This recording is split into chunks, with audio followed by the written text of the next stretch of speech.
নবীও জেল খেটেছেন 3টা বছর।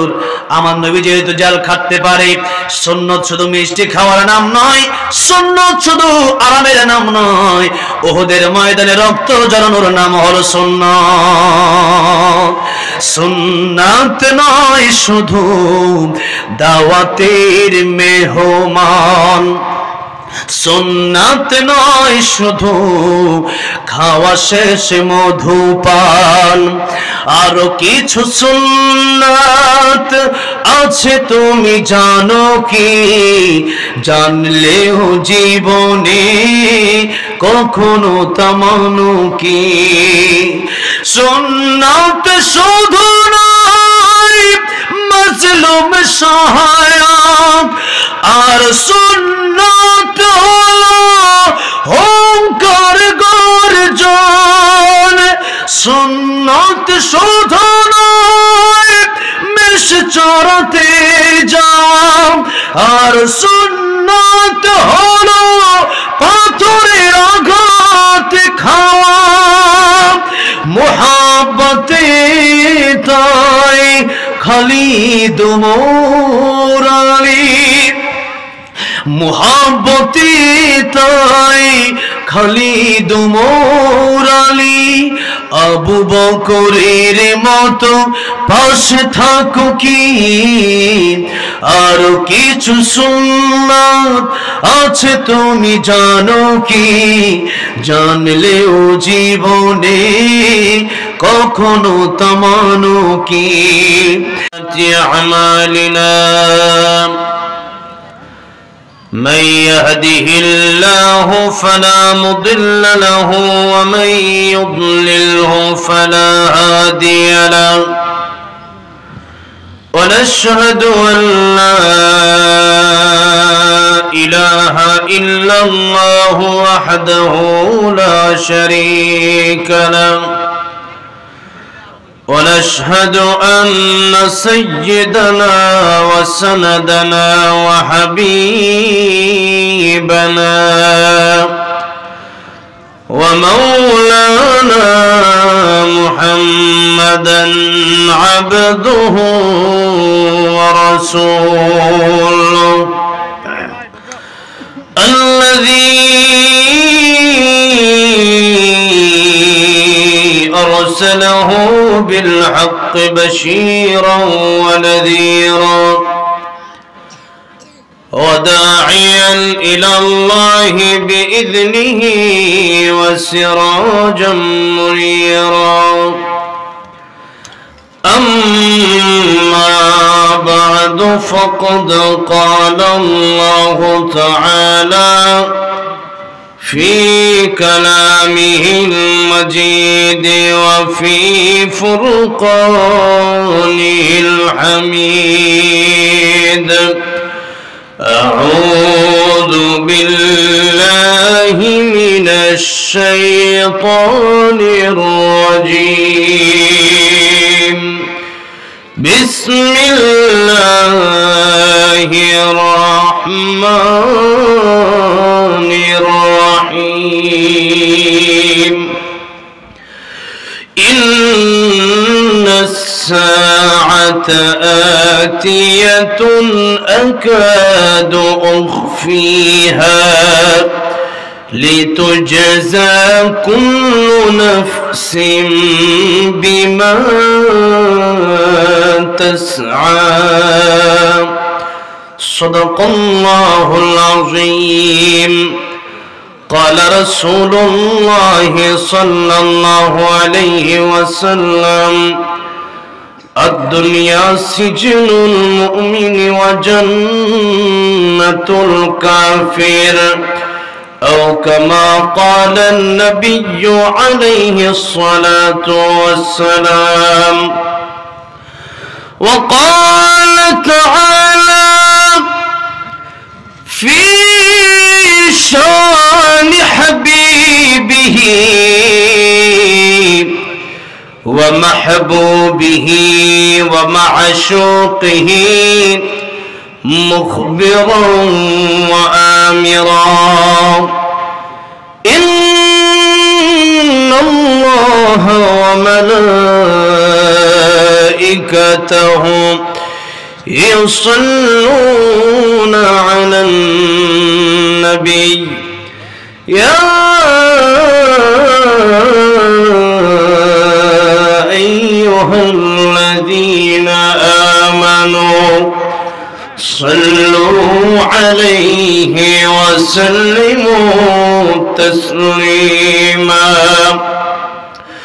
اللهم صل على محمد وعلى آل محمد كما صليت على إبراهيم وعلى آل إبراهيم إنك حميد مجيد اللهم بارك على محمد وعلى آل محمد كما باركت على إبراهيم وعلى آل إبراهيم إنك حميد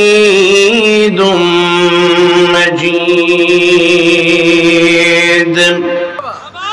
দিনাজপুর জেলার অন্তর্গত বিরল থানার চকের হাট সংলগ্ন আগ্রা ইসলামী যুব শান্তি সংগঠনের উদ্যোগে ঐতিহাসিক সপ্তম বাৎসরিক ওয়াজ মাহফিলের শ্রদ্ধাভাজন সম্মানিত সভাপতি জনাব মোহাম্মদ ওসমান গনি সাহেব, সহসভাপতি জনাব মোহাম্মদ রবিউল ইসলাম সাহেব, প্রধান অতিথি জনাব মোহাম্মদ খায়রুল ইসলাম খোকন চেয়ারম্যান সাহেব, প্রধান মেহমান হিসাবে আরো উপস্থিত জনাব মোহাম্মদ আব্দুল শুকুর সাহেব। আমার পূর্বে কথা বলেছেন মৌলানা মোহাম্মদ আবু রায়হান নওগাঁ দামাত বারাকাতুহুম। কথা বলেছেন যিনি আমাকে মাহফিলে দাওয়াত করেছেন হাফেজ রাকিবুল ইসলাম দিনাজপুরি দামাত বারাকাতুহুম সহ দিগার উলামায়ে কেরাম, প্রাণ প্রিয় যুবক ভাইরা, বিশেষ অতিথিবৃন্দ, মুআজ্জাজ মুকাররম উলামায়ে কেরাম, আল্লাহর পেয়ারা মুরব্বী বাবাজিরা, পর্দার অন্তরালে বসে আছেন শ্রদ্ধেয় সম্মানিতা মা ও বোনেরা, আল্লাহ সুবহান মহিয়ান গরিয়ান রব্বে কায়নাতের দরবারে শুকর আদায় করছি যে মহান রব্বুল ইজ্জত ওয়াল জালাল আমাদেরকে অত্যন্ত দয়া করে, মায়া করে, ভালোবেসে এত কুয়াশা, এত ঠান্ডা আমি পুরা বছরে কোথাও দেখি নাই। আজকে দিনাজপুর আসার পরে এত শীত, শীত না থাকলে এই প্যান্ডেলে জায়গা দেওয়া যেত না মনে হয়। যেটা গত বছরতে এই প্রোগ্রামে আমার অত্যন্ত ভালোবাসার হৃদয়ের মানুষ যার আলোচনা আমি নিজেও শুনি, অত্যন্ত মহাব্বত করি, আল্লামা তারেক মনোহর সাহেব এসেছিলেন, নাকি বলেন? তো এই মাহফিলটা প্রতি বছরই হয়, কিন্তু এই বছর শীতটা একটু বেশি পড়েছে। শীত গরম উভয়টাই দেওয়ার মালিক কে? আল্লাহ। আল্লাহ শীত দিয়া মুমিন বান্দারে পরীক্ষা করেন, আবার গরম দিয়েও পরীক্ষা করেন। আল্লাহ ধন দিয়েও বান্দারে পরীক্ষা করেন, ধন না দিয়েও বান্দারে পরীক্ষা করেন। আরে দুনিয়া তো কষ্টের জায়গা, দুনিয়া শান্তির জায়গা না। আপনি ইচ্ছা করলেই দুনিয়াতে শান্তিতে থাকতে পারবেন না, টাকা হলেই শান্তিতে থাকতে পারবেন না। এই দুনিয়াটা আসলে পরীক্ষার হল। এখানে শীত আসবে, গরম আসবে, কুয়াশা আসবে, ঠান্ডা আসবে। এর ভিতরেও যারা আল্লাহর প্রেমে, আল্লাহর ডাকে সাড়া দিয়ে এসেছেন, তারা আসলে আসতে পারেন নাই, বরং আল্লাহ নিয়ে এসেছেন। কথা ঠিক না ঠিক? আল্লাহ নিয়ে এসেছেন এই ঠান্ডা কুয়াশার ভিতরে। আমি আসার পরে কাঁপতেছিলাম শীতে। ড্রাইভার যিনি আছেন, আমি তো এক গাড়ি দিয়ে আসছি এয়ারপোর্টে, আবার ফ্লাইটে এসে আরেকটা গাড়ি ভাড়া করে এখানে আসলাম। আলহামদুলিল্লাহ তার গাড়িটা ভালো, গাড়িতে গরম এসি আছে, গরম হিটার আছে, এই জন্য মোটামুটি এত তখন ভালোই ছিলাম। নামার পরে আবার কাঁপাকাঁপি শুরু হয়ে গেছে। তো যাই হোক ভাইয়েরা, আমার বাবাজিরা, হয়তো দুনিয়াতে কষ্ট করতে হবে, না হয় আখিরাতে কষ্ট করতে হবে। আমরা এই 2 দিনের দুনিয়াতে কষ্ট করতে রাজি, আখিরাতে আমরা জাহান্নামের আগুন আমরা সহ্য করতে পারবো না। কথা ঠিক না বে ঠিক? এই জন্যে এই দুনিয়াতে আজ আছি, কাল থাকবো না, দিন চলে যাবে। আপনি 10 তলায় থাকলেও দিন যাবে, আপনি গাছতলায় থাকলেও দিন যাবে, আপনার টাকা পয়সা থাকলেও দিন যাবে, টাকা পয়সা না থাকলেও দিন যাবে। অনেক ভিআইপি খানা খেলেও দিন যাবে, ভর্তা দিয়া কয়টা খাইলেও দিন যাবে। বাবাজিরা, দিন তো চলেই যাবে, কিন্তু দিনটা যেন আল্লাহর জন্য যায়। কারণ এই দিনের শেষ আছে। এই দিন নয়, আরো দিন আছে। এই দিন নিয়ে যাবে সেই দিনের কাছে, সেটা হলো কিয়ামতের দিন। সেটা কোন দিন? সেটা কিয়ামতের দিন। সেই কিয়ামতের দিনে আমরা যেন জাহান্নামের আগুন থেকে বাঁচতে পারি। আল্লাহ যেন এই মাহফিলের ওসিলায় যেন কিয়ামতের ময়দানে আমাদেরকে নাজাত দিয়ে দেন। জোরে বলেন আমিন।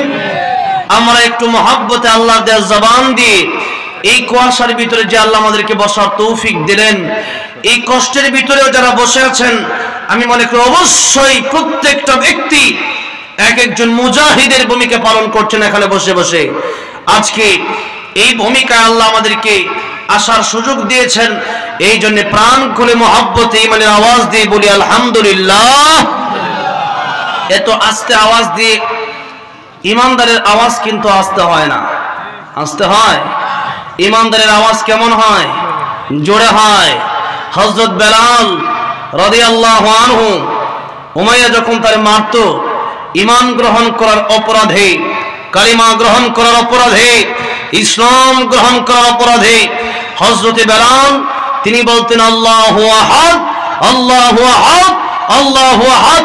আবু বকর সিদ্দিক রাদিয়াল্লাহু আনহু পাশ দিয়ে যাচ্ছিলেন, তাকায় দেখে বেলাল জোরে জোরে আল্লাহ বলে, আর উমাইয়া তারে মারে। আবু বকর সিদ্দিক রাদিয়াল্লাহু আনহু বলেন, বেলাল, আমার আল্লাহ তো জোরে বললেও শুনে, আস্তে বললেও শুনে। কথা বলেন ঠিক না বে ঠিক? আমার আল্লাহ সাগরের উপরেও দেখে, সাগরের নিচেও দেখে। আমার আল্লাহ দিনের আলোতে যেরকম দেখে, রাতের আধারেও ওই রকমই দেখেন। সুতরাং বেলাল, তুমি যদি আস্তে আল্লাহ বলো, আমার আল্লাহ তো শুনবেন। হযরত বেলাল বললেন, ঠিক আছে, আগামীকাল থেকে আমি আস্তে বলবো। হযরত বেলাল আবার দ্বিতীয় দিন যখন চলে আসলো, আবার একই আওয়াজ জোরে জোরে বলতেছে, আল্লাহু আহাদ, আল্লাহু আহাদ, আল্লাহু আহাদ। আবু বকর সিদ্দিক রাদিয়াল্লাহু আনহু তিনি রাস্তা দিয়ে যাচ্ছেন, বললেন, বেলাল, গতকাল তোমারে বলছিলাম আল্লাহ নাম আস্তে বলো, আবার দেখি তুমি বললা জোরে। হযরত বেলাল বলতেছে, ঠিক আছে, আগামীকাল থেকে আস্তে বলবো। তৃতীয় দিন যখন আবার আবু বকর সিদ্দিক রাদিয়াল্লাহু আনহু হেঁটে যায়, বেলাল একই আওয়াজ, আল্লাহু আহাদ, আল্লাহু আহাদ, আল্লাহু আহাদ। আমার আল্লাহ একক, আল্লাহ একক, আল্লাহ একক, আল্লাহর কোন শরীক নেই। বেলালের জবানে একই আওয়াজ। হযরত আবু বকর সিদ্দিক রাদিয়াল্লাহু আনহু বললেন, বেলাল, প্রতিদিন যখন রাস্তা দিয়ে যাই, তখন আমি দেখি তুমি আল্লাহর নাম জোরে বলো। আমি তোমার না প্রথম দিন নিষেধ করলাম, দ্বিতীয় দিনও তোমার নিষেধ করলাম। আল্লাহ রাব্বুল আলামিন তিনি আস্তে বললেও শোনেন, তিনি জোরে বললেও শোনেন। ওরে বেলাল, আজকে তৃতীয় দিন আমি আবু বকর রাস্তা দিয়ে যাই, তুমি না গতকাল বলেছিলে আস্তে বলবে। হযরত বেলাল রাদিয়াল্লাহু আনহু ডাক দিয়ে বলেন, আবু বকর ভাই, প্রতিদিন যখন আপনি আমারে বলেন আল্লাহর নাম আস্তে বলার জন্য, আমি চিন্তা করি আস্তে বলবো, কিন্তু বিশ্বাস করেন, উমাইয়া যখন আমারে মারে, উমাইয়া যখন আমার আঘাত করে, আমারে কষ্ট দেয়, আমি বেলাল আল্লাহ রাব্বুল আলামিনের নাম যত জোরে বলি, তত আমার কাছে শান্তি লাগে, ভালো লাগে।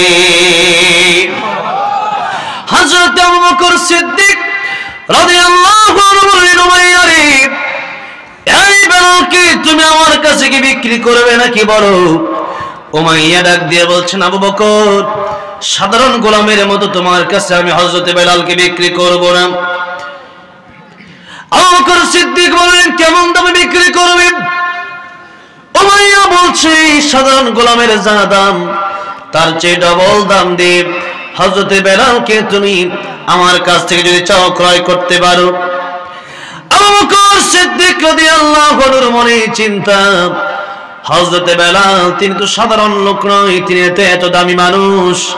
আল্লাহর নবী, বিশ্ব নবী রাহমাতুল লিল আলামিন জান্নাতের ভিতরে যখন গেলেন মেরাজের রজনীতে, আল্লাহর নবী তিনি আওয়াজ শুনতে পেলেন, টক টক টক টক হাঁটার আওয়াজ। আমার নবী জিজ্ঞাসা করলেন, ওরে জিবরাইল, আমার আগে জান্নাতের ভিতরে কি আসলো রে? জিবরাইল ডেকে বলে, ইয়া রাসূলুল্লাহ, ইয়া হাবিবাল্লাহ, আপনার আগে জান্নাতের ভিতরে কেউ আসে নাই, কিন্তু হযরত বেলাল দুনিয়াতে হাঁটে, সেই হাঁটার আওয়াজ এসে আল্লাহর তরি জান্নাতের ভিতরে পৌঁছে যায়। আল্লাহু আকবার। সেই হযরত বেলাল রাদিয়াল্লাহু আনহু তারে উমাইয়া মারার কারণে, তার জিহ্বা প্যারাক বের ছিদ্র করে দেওয়ার কারণে তিনি আশহাদু আল্লাহ ইলাহা ইল্লাল্লাহ তিনি বলতে পারতেন না। তিনি বলতেন আশহাদু আল্লাহ ইলাহা ইল্লাল্লাহ। সাহাবায়ে কেরাম আল্লাহর নবীর কাছে নালিশ করলেন, ইয়া রাসূলুল্লাহ, ইয়া হাবিবাল্লাহ, এই বেলাল যে আযান দেয়, বেলাল তো আশহাদুকে আশহাদুই বলে, আশহাদু শিনটাও ঠিক মতো উচ্চারণ করতে পারে না। একজন ভালো কণ্ঠওয়ালা, সুন্দর সুরওয়ালা, ভালো উচ্চারণ করতে পারে এরকম একজন মুয়াজ্জিন আপনি নিযুক্ত করে দেন। আল্লাহর নবী একজন মুয়াজ্জিন নিযুক্ত করার পরে এই আওয়াজ আল্লাহ রাব্বুল আলামিন হযরত জিবরাইল আলাইহিস সালামকে বলেন, জিবরাইল, আমার নবীর কাছে যাও আর হযরত বেলালের কথা গিয়ে বলো, আমার নবীকে গিয়ে জিজ্ঞাসা করো, আজকে কি মসজিদে আযান হয় নাই, মসজিদে আযান হয় নাই নাকি? আমার নবীকে হযরত জিবরাইল আলাইহিস সালাম জিজ্ঞাসা করেন, ইয়া রাসূলুল্লাহ, ইয়া হাবিবাল্লাহ, আজকে কি মসজিদে আযান হয় নাই? আল্লাহর নবী বললেন, জিবরাইল, আজকে তো মসজিদে আযান হয়েছে। জিবরাইল বলে, ইয়া রাসূলুল্লাহ, আমার আল্লাহ রাব্বুল আলামিনের আরশে আজিম পর্যন্ত যতক্ষণ পর্যন্ত এই কালো বেলাল আযান না দেবে, ততক্ষণ পর্যন্ত আল্লাহর আরশে আজিমে আযানের ধরে পৌঁছবে না। হযরত বেলাল রাদিয়াল্লাহু আনহুকে আমার আল্লাহ রাব্বুল আলামিন নিজে মুয়াজ্জিন বানায় দিলেন। এখন বেলালের দাম কমলো না বাড়লো? জোরে বলেন, জোরে বলেন, বাড়লো। সেই হযরত বেলাল রাদিয়াল্লাহু আনহুর প্রেমে হযরত আবু বকর সিদ্দিক রাদিয়াল্লাহু আনহু পাগল হয়ে বলেন, উমাইয়া রে, আজকে যদি আমার জমি বিক্রি করে দিতে হয়, আমার জীবনে সব সম্পত্তি যদি বিক্রি করতে হয়, সব সম্পত্তি আমি বিক্রি করতে রাজি, তথাপি হযরত বেলালকে তোমার কাছ থেকে আমি নিতে চাই। আল্লাহু আকবার। হযরত বেলাল রাদিয়াল্লাহু আনহুকে তিনি ক্রয় করে আজাদ করে দিলেন। যে কথা বলতেছিলাম, তারা ইসলামের আওয়াজ উঁচু করেছেন, তারা গলা নিচু করে কথা বলেন নাই। কারণ মুসলমান এমন জাতি, তারা বিড়ালের জাতি নয়, তারা সিংহের জাতি। কথা বলেন ঠিক না ঠিক? আল্লামা সাইদি রাহমাতুল্লাহ একটা কথা বলেছিলেন, বাঁচতে চাইলে, বাঁচতে হলে সিংহের মতো 1 ঘন্টা বাঁচতে চাই, বিড়ালের মতো 500 বেঁচে থাকার কোনো লাভ নাই। কথা ঠিক না ঠিক? আমার ভাইরা, আমার মুরব্বী ওজিরাম, আজকে আমাদের ঈমান আর সেই বেলালের ঈমান, আমাদের ঈমান আর হযরতে খাব্বাবের ঈমান, আমাদের ঈমান আর হযরতে ওমর রাদিয়াল্লাহু আনহুর ঈমান এক নয়। যার কারণে আল্লাহ রাব্বুল আলামিন কোরআন শরীফের ভিতরে ইমানদারকে ডেকে বলেছেন, ইমানদার, তোমরা জাহান্নামের আগুন থেকে বাঁচো। তারা কেমন ইমানদার ছিলেন? হযরতে ওমর রাদিয়াল্লাহু আনহু ডাক দিয়ে বললেন একদিন হযরত খাব্বাবকে, খাব্বাব রে, তোমার পিঠের মধ্যে দেখা যায় বড় বড় গর্ত, এত বড় বড় গর্ত আর এত চিকন কোমর আমি ওমর জিন্দেগিতে দেখি নাই। ওরে খাব্বাব, এত বড় বড় গর্ত কিসের তোমার? তুমি কি আমার একটু বলবে? হযরত খাব্বাব রাদিয়াল্লাহু আনহু ডাক দিয়ে বলেন, ওমর রে, আমি যখন কালিমা পড়ে মুসলমান হয়ে গেলাম, আমি যখন ঈমান গ্রহণ করলাম, আমার মালিক আমার এমন ভাবে মেরেছে, আগুনের আঙ্গরার ভিতরে শুয়ে রাখা হয়েছে। সে আগুনের এত তাপের কারণে আমার চামড়া গলে, গোশত গলে গলে আমার পেট থেকে রক্ত বের হয়ে সে আগুন আবার নিভে গেছে। এত কষ্ট তারা আমার ইসলামের জন্য দিয়েছে। ও আমিরুল মুমিনিন, ওমর রাদিয়াল্লাহু আনহু ইসলামের জন্য আমার পিঠে এত বড় বড় গর্ত, তারা ইসলামের জন্য নিজের জীবন পর্যন্ত দিয়ে দিয়েছেন। আর আজকে আমরা ইসলামটাকে এমন বানিয়ে ফেলেছি, ইসলামটাকে আমরা সহজ বানিয়ে ফেলেছি। মাঝে মধ্যে সুবহানাল্লাহ, মাঝে মধ্যে আলহামদুলিল্লাহ, মনে চাইলে নামাজ পড়ি আর মনে চাইলে নামাজ পড়ি না। মনে চাইলে যদি মনে চাই মাগরিবের নামাজটা পড়ি, আবার ফজরের সময় দেখা যায় মসজিদ খালি রয়ে যায়। এরকম হয় কি হয় না? ফজরের সময় মসজিদ খালি থাকে না? মসজিদ মাগরিবের সময় দেখা যায় 5 কাতা, কিন্তু ফজরের সময় আসতে পরে দেখা যায় 1 কাতারও হয় না। এই যে একটা অবস্থা, এটাই তো পরীক্ষা। আল্লাহ তাআলা বললেন, আল্লাযী খালাকাল মাউতা ওয়াল হায়াতা লিয়াবলুয়াকুম আইয়ুকুম আহসানু আমালা। ওরে দুনিয়ার মানুষেরা, আমি আল্লাহ মওত সৃষ্টি করলাম, হায়াত সৃষ্টি করলাম। কেন করলাম? লিয়াবলুয়াকুম, যাতে করে আমি আল্লাহ রাব্বুল আমিন তোমাদেরকে পরীক্ষা করতে পারি। আর এই দুনিয়াতে এই যে একটু আগে বললাম, শীত আসবে, গরম আসবে, টাকা আসবে, পয়সা আসবে, আবার কেন টাকা পয়সা থাকবে না? এটা আমার আল্লাহ রাব্বুল আমিন পরীক্ষা করার জন্য এরকম শীত দিয়েছেন। আবার যেদিন জান্নাতে যাবেন সেই দিন আপনার মনের মতো আবহাওয়া পেয়ে যাবেন। বলেন সুবহানাল্লাহ। এই দুনিয়াতে আপনি যেভাবে কাটাতে পারেন, তবে মনে রাখতে হবে আপনি মুমিন, আপনি ইমানদার। ইমানদারের একটা গন্ডি আছে। খুতবার শুরুতে আমি যে হাদিস শরীফ পড়লাম, আদ-দুনিয়া সিজনুল মুমিনিন ওয়া জান্নাতুল কাফির। আল্লাহর নবী বলেছেন, দুনিয়া মুমিনের জন্য জেলখানা, আর কাফিরের জন্য দুনিয়া বালাখানা। কাফিরের জন্য দুনিয়া কি? বালাখানা, আর মুমিনের জন্য জেলখানা। এই জন্য আল্লাহ মামুনুল হক সাহেব সহ 1000 দিন পূর্ণ হয়ে গেছে আজকে। আরো কত আলেমরা জেলখানায় এখনো বন্দী হয়ে আছে। আমির হামজা সাহেব সহ তারা বের হলেন কয়েক বছর কারাগারে বন্দী থেকে। আল্লামা দেলওয়ার হোসেন সাইদি রাহমাতুল্লাহ আলাইহি 13টি বছর কারাগারে বন্দী থেকে নিজের জীবন বিলিয়ে দিয়েছেন, তথাপি তাদের কাছে কোনোদিন মাথা নত করে না। ঠিক কিনা? আমার ভাইরা, আমার মুরব্বী ওজিরা, কেন তারা জেলে যাওয়ার পরেও হাসে? দুনিয়ার সমস্ত মানুষেরা জেলে যাওয়ার পর তাদের মন খারাপ থাকে। আর আলেমরা যদি জেলে যায়, আলেমরা যদি কারাগারের ভিতরে বন্দী হয়ে যায়, আলেমরা দেখবেন তারা তাদের মুখে হাসি থাকে। কেন তাদের মুখে হাসি থাকে? তারা ভালো করে জানে আমার নবীও জেল খেটেছেন 3টা বছর। আমার নবী যেহেতু জেল খাটতে পারে, সুন্নত শুধু মিষ্টি খাওয়ার নাম নয়, সুন্নত শুধু আরামের নাম নয়, উহুদের ময়দানে রক্ত ঝরানোর নাম হলো সুন্নাত। সুন্নাত নয় শুধু দাওয়াতের মেহমান, সুন্নাত নয় শুধু খাওয়া শেষে মধুপান, আরো কিছু সুন্নাত আছে তুমি জানো কি? জানলেও জীবনে কখনো তা মানো কি? সুন্নাত শুধু নয় মাজলুম সহায়ক, আর সুন্নাত হলো হুঙ্কার গর্জন। সুন্নাত শুধু নয় মেষ চড়াতে যাওয়া, আর সুন্নাত হলো পাথরের আঘাত খাওয়া। মুহাব্বতে তাই খালিদ মোর আলী, মুহাব্বতে তাই খালিদ মোর আলী, আবু বকরের মতো পাশে থাকো কি আরো কিছু সুন্নাত আছে তুমি জানো কি জানলেও জীবনে কখনো তা মানো কি এই জন্য আল্লাহ রাব্বুল আলামিন কোরআন শরীফে সূরা বাকারা স্পষ্ট ঘোষণা দিয়ে বলছেন ইয়া আইয়ুহাল্লাযীনা আমানু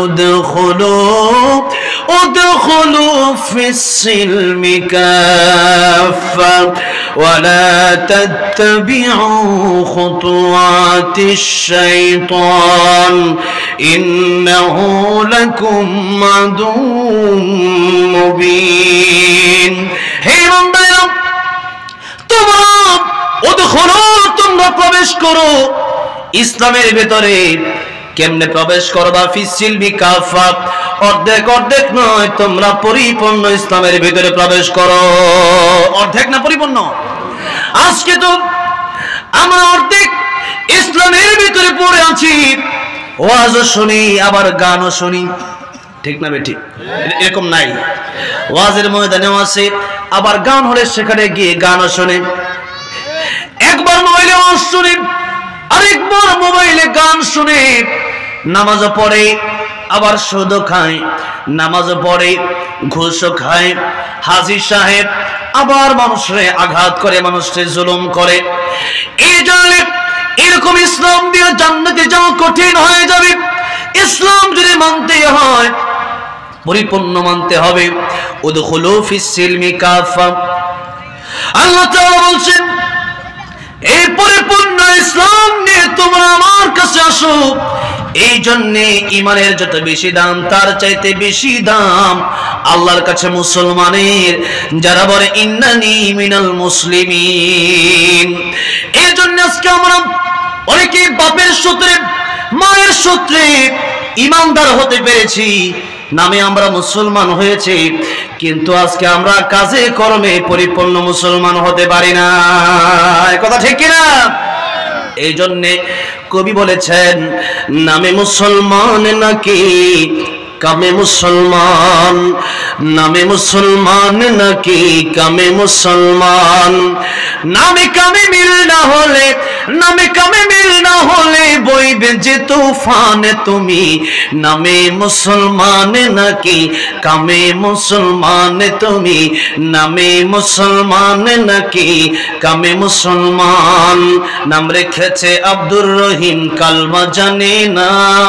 এই সমাজে এমন লোকের সংখ্যা অগণা। নাম রেখেছে আব্দুর রহমান, নামাজ পড়ে না। এই সমাজে এমন লোকের সংখ্যা অগণা। এমন সমাজে বদলাতে কে, এমন সমাজে বদলাতে কে রাখবে অবদান তুমি। নামে মুসলমান নাকি কামে মুসলমান তুমি, নামে মুসলমান নাকি কামে মুসলমান। এই জন্য আমার ভাইরা, আমার মুরব্বি বাবাজিরা, নামে মুসলমান হলে কিন্তু মুনাফিক হয়ে মরে যাওয়া লাগতে পারে। আল্লাহর কাছে সবচেয়ে বেশি অপছন্দনীয় মুনাফিক, যাদের ব্যাপারে আল্লাহ রাব্বুল আলামিন স্পষ্ট কোরআনে ঘোষণা দিয়েছেন ইন্নাল মুনাফিকিনা ফিদ দারকিল আসফালি মিনান নার ওয়া লান তাজিদ লাহুম নাসীরা। আল্লাহ তাআলা বলেন মুনাফিক যারা হবে, যত জাহান্নাম আছে, 7টা জাহান্নামের সবচেয়ে নিচে জাহান্নামে যেটা আছে, সবচেয়ে জাহান্নামের তলদেশে থাকবে মুনাফিকরা। আর এই মুনাফিক কিন্তু আপনি এই মুনাফিক দেখার জন্য আপনাকে ভারতে যাওয়া লাগবে না, মুনাফিক দেখার জন্য আপনার আমেরিকা যাওয়া লাগবে না, লন্ডন যাওয়া লাগবে না, মালয়েশিয়া ইন্দোনেশিয়া যাওয়া লাগবে না, কাতার কুয়েত দুবাই যাওয়া লাগবে না। মুনাফিক যদি দেখতে চান ঢাকা যাওয়া লাগবে না। মুনাফিক যদি দেখতে চান নিজের এলাকার ভিতরেও মাঝে মধ্যে মুনাফিক দেখা যায়, ঠিক কিনা? আল্লাহর নবী বিশ্ব নবী রাহমাতুল লিল আলামিন পিছে নামাজ পড়তো, পাগড়ি পরতো, জুব্বা পরতো। এরকম বহু মুনাফিক আছে যে মুনাফিকেরা ইসলামের সর্বোচ্চ ক্ষতিগুলো তারা করেছে। জিবরাইল আলাইহিস সালাম একদিন লিস্টে নিয়ে এসেছেন আল্লাহর নবীর কাছে, ইয়া রাসূলুল্লাহ, এই যে দেখেন যাদের নাম লেখা আছে এরাই হচ্ছে নামদারি সাহাবী, কিন্তু এরা হচ্ছে মুনাফিক। আল্লাহর নবী মুনাফিকের লিস্টে পড়তে গিয়ে প্রথমে যেই নামটা পাইলো ওই নাম ছিল একজন মুনাফিকের। আল্লাহর নবী বললেন, ওরে জিবরাইল, আমি যাদের নাম পেয়েছি তাদের মধ্যে প্রথমে যার নাম সেই ব্যক্তিটা আমার পেছে নামাজ পড়ে। হযরত জিবরাইল বললেন, রাসূলুল্লাহ, আপনার পেছে নামাজ পড়লে কি হবে? এই লোকটা আসলে আপনার সাহাবী না, এই লোকের অন্তরে ঈমান নাই, মুখে মুখে বলে ঈমান আছে, যখন যুদ্ধের ময়দানে ডাক দেওয়া হয় তখন সেই যেতে রাজি হয় না। এই জন্য বড় বড় টুপি থাকলেই খাঁটি ঈমানদার হওয়া যায় না, বড় বড় জুব্বা থাকলে খাঁটি ঈমানদার হওয়া যায় না, বড় বড় দাড়ি থাকলে খাঁটি ঈমানদার হওয়া যায় না। বড় বড় দাড়ি থাকলে যদি খাঁটি ঈমানদার হওয়া যেত, সবচাইতে বড় ঈমানদার ছিল রবীন্দ্রনাথ ঠাকুর। ঠিক ঠিক কিনা বলে? যদি যদি বড় বড় পাগড়ি পরলে বড় হুজুর হওয়া যেত। ভারতের সাবেক প্রেসিডেন্ট ময়মনসিংহ নাকি নাম, সেই প্রধানমন্ত্রীও পাগড়ি পরতো। শিখ পরে তারা, অনেক কাফেররা আছে তারাও পাগড়ি পরে, এরাই বড় ঈমানদার হয়ে যেত। আবার যদি জুব্বা পরলে বড় হুজুর হওয়া যেত, তাহলে এরকম বহু জুব্বাওয়ালা আমি দেখেছি সৌদি আরবে গিয়ে, যে জুব্বাওয়ালারা জুব্বা পরে ঠিক কিন্তু টাকনুর নিচে কাপড় পরে।